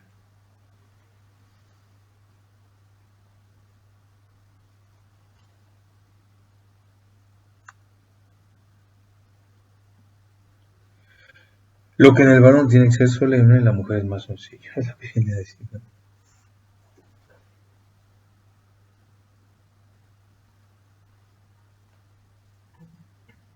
¿Seguimos? Pasamos al siguiente argumento, que son los nombres femeninos de la presencia de Dios en hebreo. Esto solo es suficiente ya para darnos a entender que en el Antiguo Testamento la diferenciación no significa en absoluto una inferioridad, sino una complementariedad indispensable, que implica incluso, como lo veremos enseguida, una intimidad con lo sagrado más inmediata y también más constante que la del hombre. Es por ello por lo que, aunque en la Biblia y en la liturgia judía y después en la cristiana se hable de Dios, siempre como de un varón, la sabiduría, que sin embargo llegará a significar la asociación más estrecha que quepa darse entre la humanidad y el pensamiento y la vida divinas, estará siempre representada para Israel como femenina. Más notable aún, si ello es posible, la presencia inmanente de Dios, no solamente con el hombre, sino en sí, será siempre descrita por los rabinos con los trazos femeninos de la Shekinah. Pero hay también que añadir que el colmo es que lo que en francés denominamos el Espíritu de Dios, esto es la comunicación al hombre de la vitalidad y de la energía divinas, como iniciación a su vida y a su actividad propias, en hebreo, como en las otras lenguas semíticas, será designado por un sustantivo femenino y no masculino, Ruach Adonai. ¿No habrá que decir en lugar de el Espíritu del Señor, la espiritualidad? Bueno, en fin, 3 nombres femeninos que indican la donación de Dios al hombre. La sabiduría, Hokmah en hebreo, aquí no lo puso. Pero la sabiduría, por ejemplo, en los proverbios, es representada por una mujer. Sí, una mujer que advierte a los hijos de los hombres que no hagan caso a la necia, ¿sí? Que le hagan caso a ella. Sí. También en los libros griegos de la sabiduría, en el eclesiástico y en la sabiduría de Salomón, Sofía es también un nombre femenino, sabiduría. ¿Sí? No solo gramaticalmente femeninos, sino la representación de la sabiduría es una mujer. Después Shekinah, que significa tienda, para los judíos es la presencia de Dios. Sí, como dice también el prólogo del Evangelio de San Juan, el Verbo se hizo carne y puso su tienda entre nosotros, literalmente es lo que dice.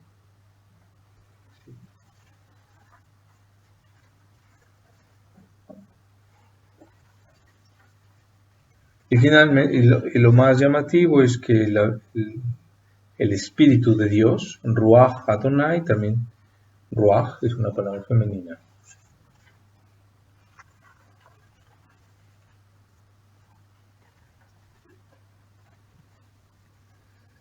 ¿Qué se puede tirar de esta gramática en femenino?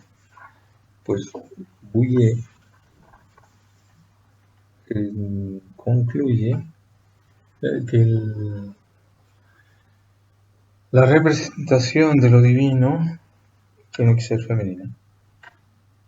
La representación creatural de lo divino, la mayor dignidad, la representa la mujer. La mayor cercanía a Dios, dicho en esas palabras, en la religión judía. Sí. La mujer fue creada del polvo de la tierra, ella fue creada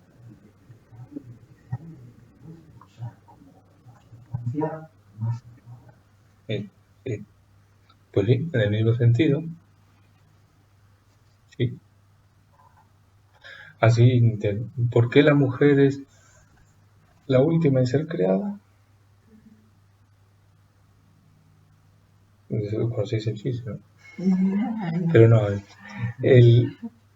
a estar interpretado porque lo más digno viene al final. Es la cumbre de la creación. Esto se ve en el Nuevo Testamento. El Nuevo Testamento se hace patente en María. ¿Sí? La cumbre de la Sí. Eso está bien. Sí, claro, sí. María es. En María se hace. Bueno, María se tiene. O sea, recordemos, todo el Antiguo Testamento es profecía. O sea, puede oscilar y las cosas de repente, como ocurre en los pensadores judíos, pueden confundirse muchísimo. Sí, Freud es muy judío con su psicoanálisis. Sí. En el Nuevo Testamento, las profecías contenidas en todas las instituciones y en todas las cosas de Israel adquieren su rostro fijo. ¿Sí? María es no solo es la que personalmente dice sí a Dios, sino, según Santo Tomás de Aquino, dice sí a nombre de toda la humanidad. Cuadra muy femenina, comprometer a todos los demás. ¿Queréis esto? Sí, claro. ¿Verdad?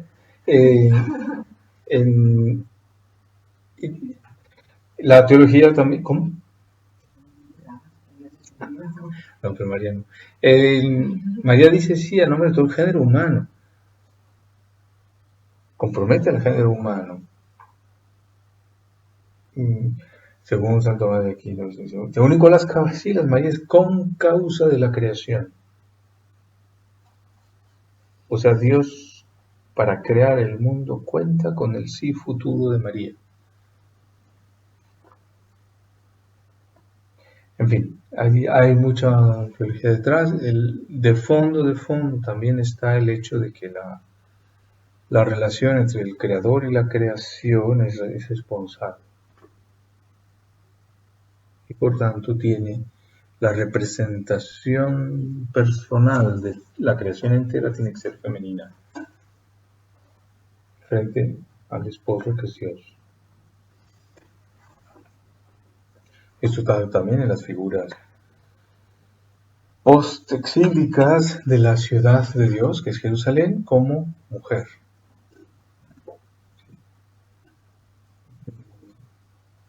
Te desposaré, tu tierra tendrá marido. No sé si recuerdan, es Isaías 66. Ya nadie te llamará abandonada, en tu tierra devastada. Tu tierra tendrá marido. ¿A ti te llamaré? Te llamarán mi favorita. Mi favorita. ¿Y a tu tierra? Desposada. ¿Sí? Estas son las profecías tiempos exílicas, siglo V, antes de Cristo, obviamente, que se cumplen en María. Con esto se une un hecho cultural más amplio. Todos los nombres de dignidad son femeninos en muchas lenguas. Su santidad, su reverencia, su alteza, ¿sí? En todas las lenguas. En hebreo también el plural, los nombres de dignidad se dicen en un plural majestático, nos declaramos, o en femenino. Por ejemplo, usted, en italiano se dice ella. Sí, el lenguaje coloquial es tú, pero si es lenguaje de dignidad, se dice el equivalente al usted es ella. También nuestro usted, vuestra merced. Sí. Exacto, en alemán.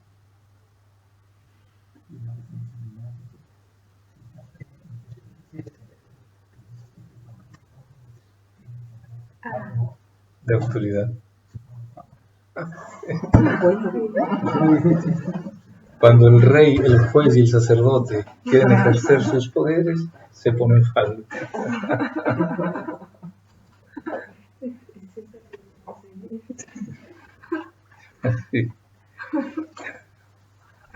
Sí, bueno. Muy bien.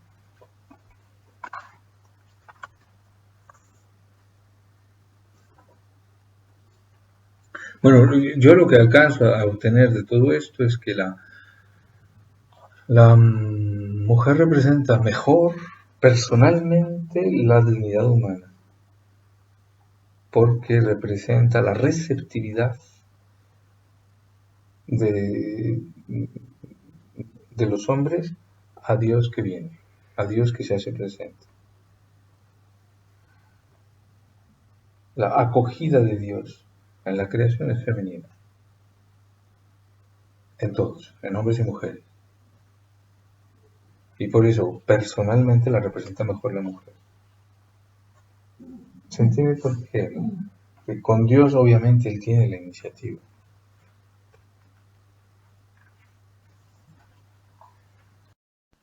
Cuando se han observado estos datos históricos, que son como las coordenadas en las que encontramos la atribución exclusiva del sacerdocio a los varones desde el Antiguo Testamento y a través de la historia de la Iglesia hasta nuestros días, ya no cabe pensar que pudiera tratarse de un fenómeno fortuito que no resultara explicable nada más que en virtud de contingencias pasajeras que no se correspondieran con necesidades verdaderamente esenciales para con los asuntos de los que se trata.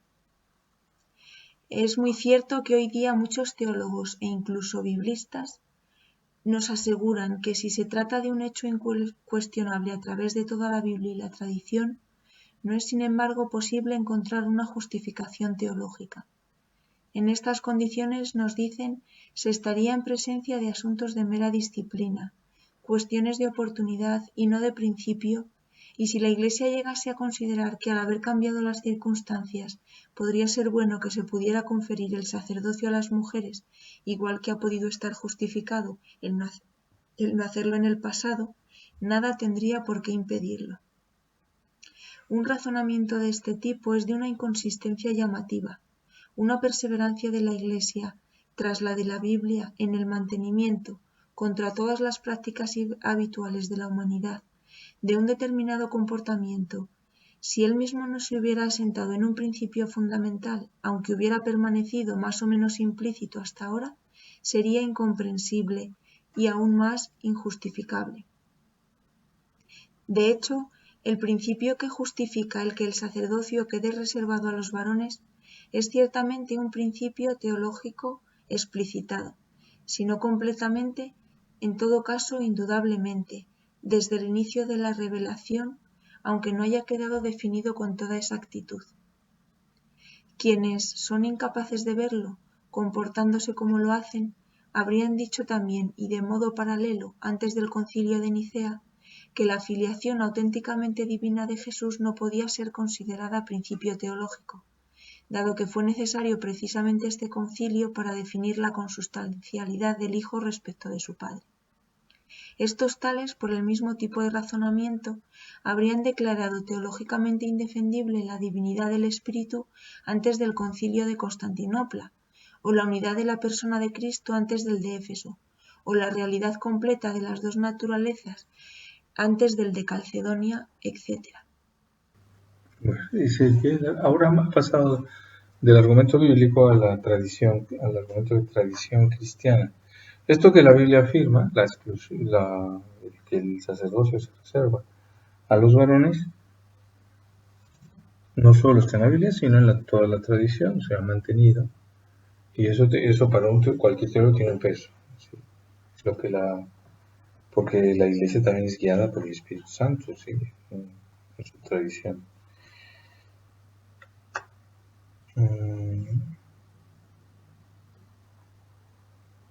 Nunca se ha definido dogmáticamente hasta Juan Pablo II, y la nota 5 lo advierte, ¿verdad?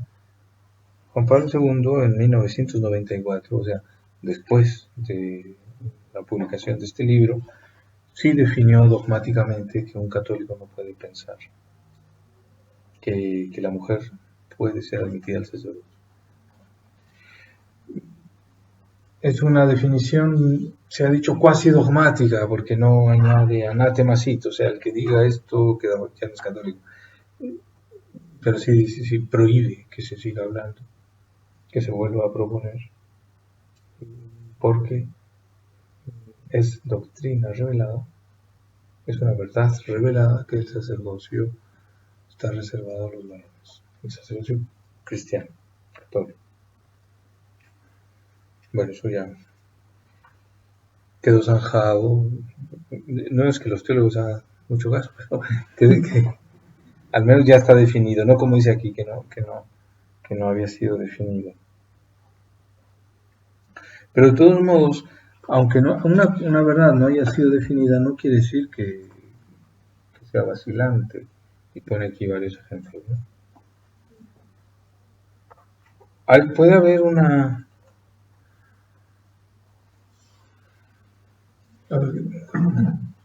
un malentendido con los dogmas. Muchos dogmas se declaran porque está pasando algo malo, o sea, para cortar un mal en la iglesia. Entonces, el hecho de que se declaren es en sí mismo, pues, denuncia una debilidad. Hay que declararlos porque hay algo que ya no está funcionando. Una debilidad, de la iglesia entera, y el magisterio de la iglesia tiene que intervenir. Y pone aquí los ejemplos. La Trinidad no sabía en el siglo IV, hubo necesidad de definirla dogmáticamente porque había muchas discusiones.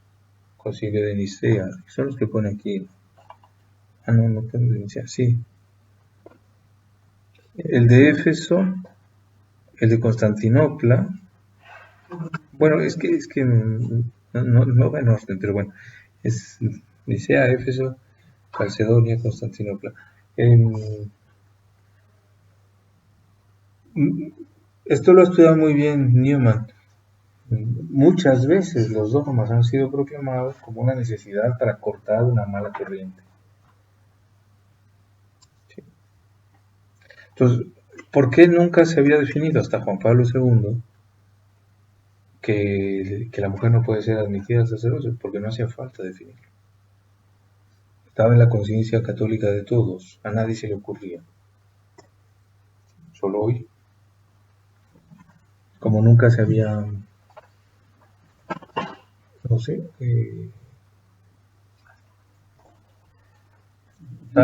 tantas otras dogmas que han venido para corregir los errores del protestantismo, por ejemplo, en el Concilio de Trento.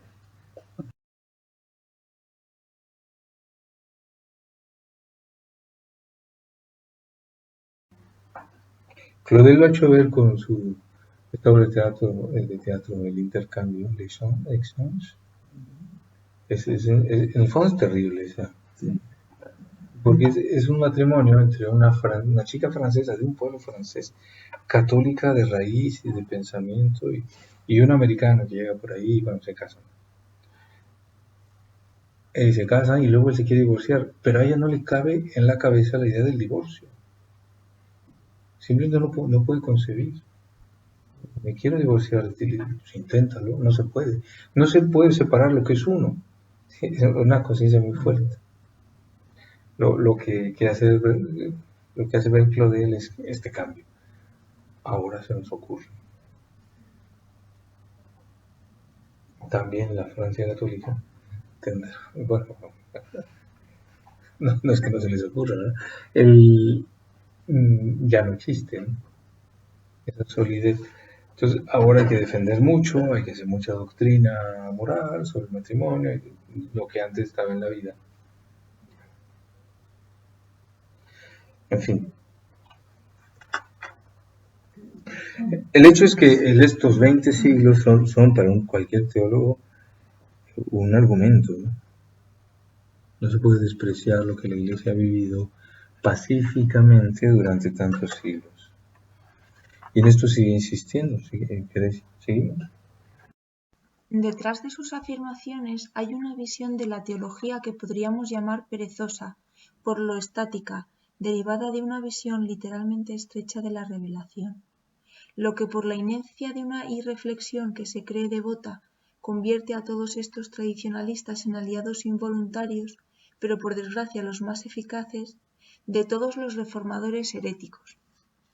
En este caso no nos parece exagerado decir que si para refutar a nuestros contradictores no existen ni textos que no habría más que citar, ni razonamientos que no habría más que construir, tampoco existían antiguamente para el caso de la divinidad de Cristo, que el primer concilio ecuménico tuvo que definir precisamente por este motivo, como lo demostraron la duración y las dificultades de la controversia arriana.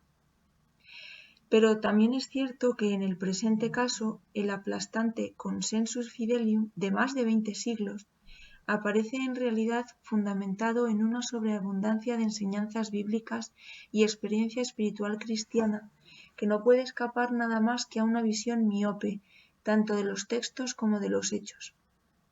Es esto lo que hace que no quepa en absoluto dudar ni de la decisión final que tendría que adoptar la Iglesia, ni de aquello que debería fundamentar la definición de su fe, si sus autoridades se encontrasen acorraladas por los adversarios de la tradición.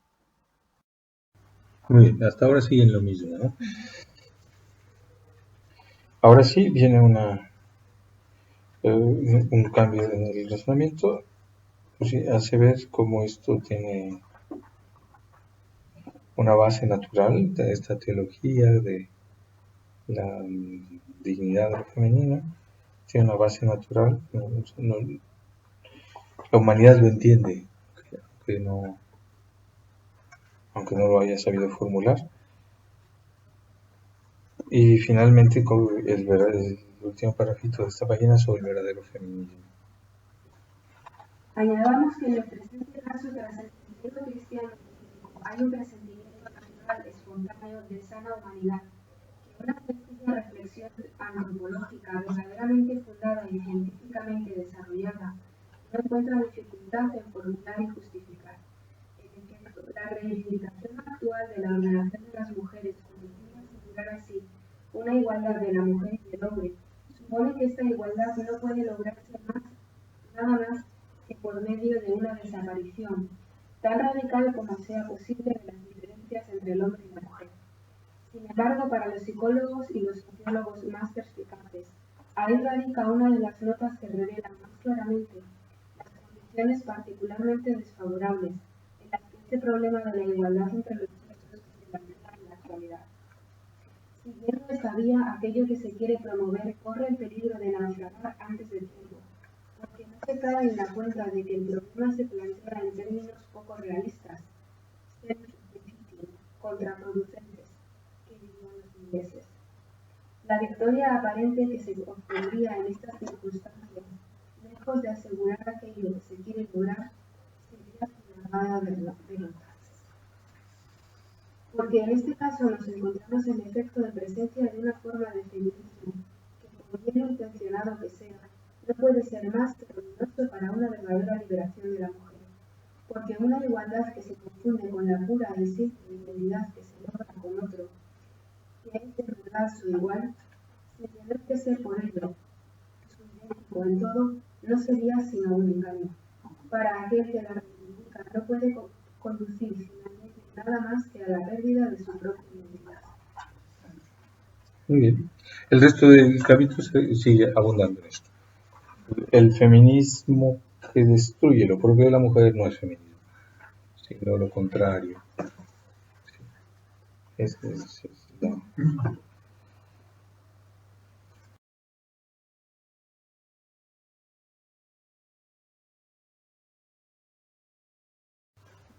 Bueno, eso nos llevaría a otra cuestión. ¿De dónde viene esto? Pues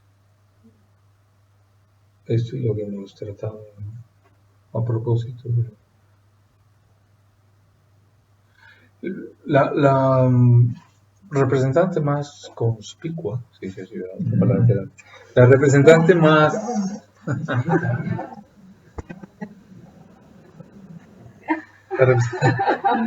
más destacada del feminismo, creo que sigue siendo Simone Weil, ¿no? Simone Weil, Simone de Beauvoir. No, Simone Weil, no, de ninguna manera. Simone de Beauvoir, con su libro El segundo sexo, que no sé si lo habéis visto. Sí, 500 páginas, formato grande. Se ve muy claro el razonamiento. Ella en algún momento dice, la culpa no es de los hombres, de los varones, la culpa es de la naturaleza. Que una mujer pueda quedar embarazada y llevar el peso de la vida humana y tenga que dar a luz en esas condiciones tan dolorosas, difíciles, eso es culpa de la naturaleza. Entonces, ¿qué propone? Bueno, propone que la mujer pase, se olvide un poco de la maternidad, pase a un rol social más activo y que sea periodista, gobernante, líder sindical y todo lo demás. Sí, alcaldesa. Bueno, pero entonces, ¿qué hacemos con la naturaleza? ¿La podemos cambiar? ¿De dónde saca Simone Weil esto? De su filosofía marxista, que a su vez es hegeliana. O sea, esto tiene una corriente en el pensamiento moderno muy congruente. El fondo de este razonamiento es, si somos libres, no podemos aceptar ningún condicionamiento. La naturaleza es un condicionamiento de nuestra libertad. Un varón que quisiera quedar embarazado lo tiene muy difícil. ¿Sí?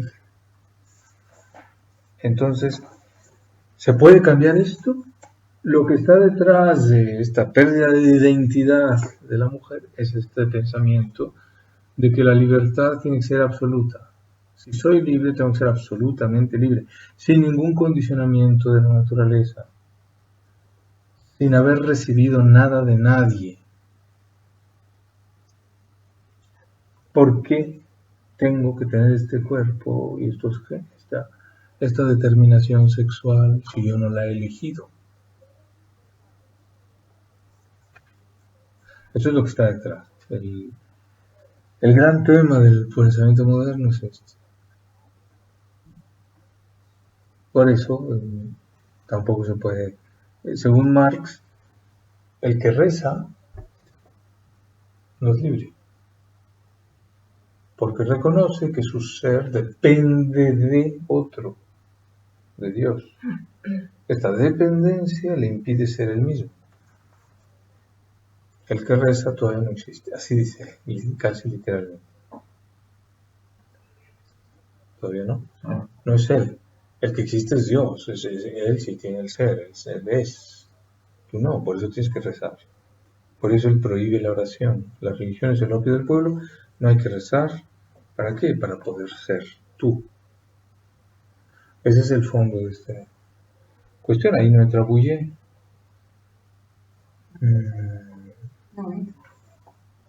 O sea, no analiza el origen de esto. No es que no esté de acuerdo, yo creo que está. O sea, el libro no entra en esto. Sí.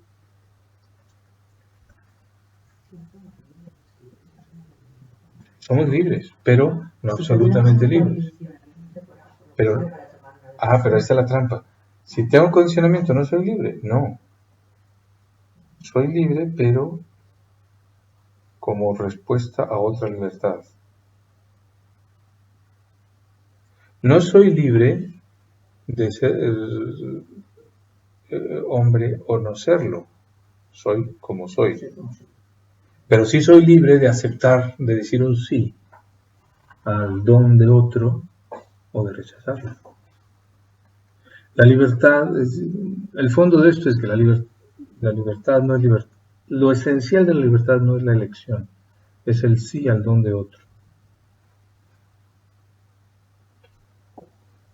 Es libre el que dice sí a lo que eres.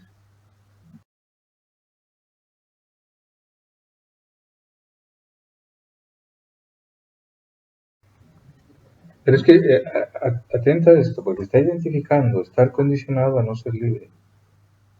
Está identificando tener condicionamientos y no ser libre.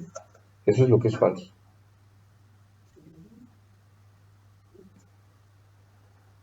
La clave de la libertad es el amor. Cuando una madre decide, no voy al cine por no dejar solo a mi hijo, es libre, pero con una libertad que solo le da el amor. Si dice, oye, ya me fastidió Pero no, hay algo a lo mejor uno siente el tirón, dice, oye, yo quisiera ir, y triunfa el sacrificio, porque pero es libre.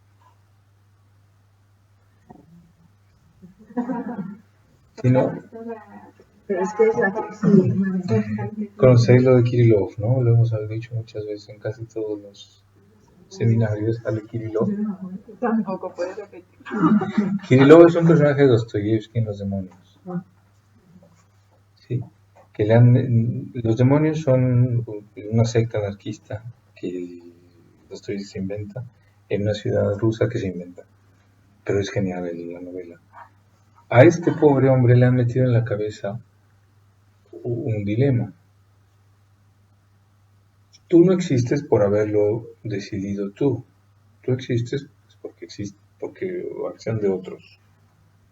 Entonces, puesto que todo lo que hagas depende del hecho de que existes, no puedes hacer nada libremente, porque todo depende de un acondicionamiento que otro decidió que tú existes.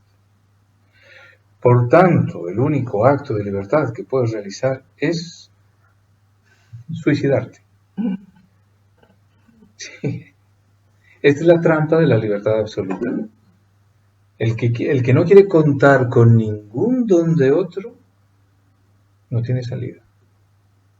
Allí Dostoyevsky, dice Delubac, venció el ateísmo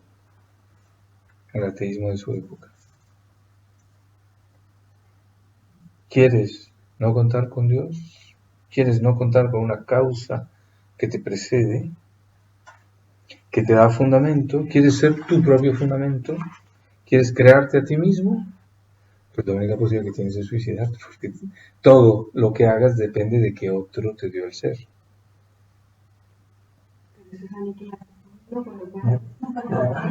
Es contradictorio, ¿sí? Muy bien, muchas gracias. Terminamos. Gloria al Padre, al Hijo y al Espíritu Santo.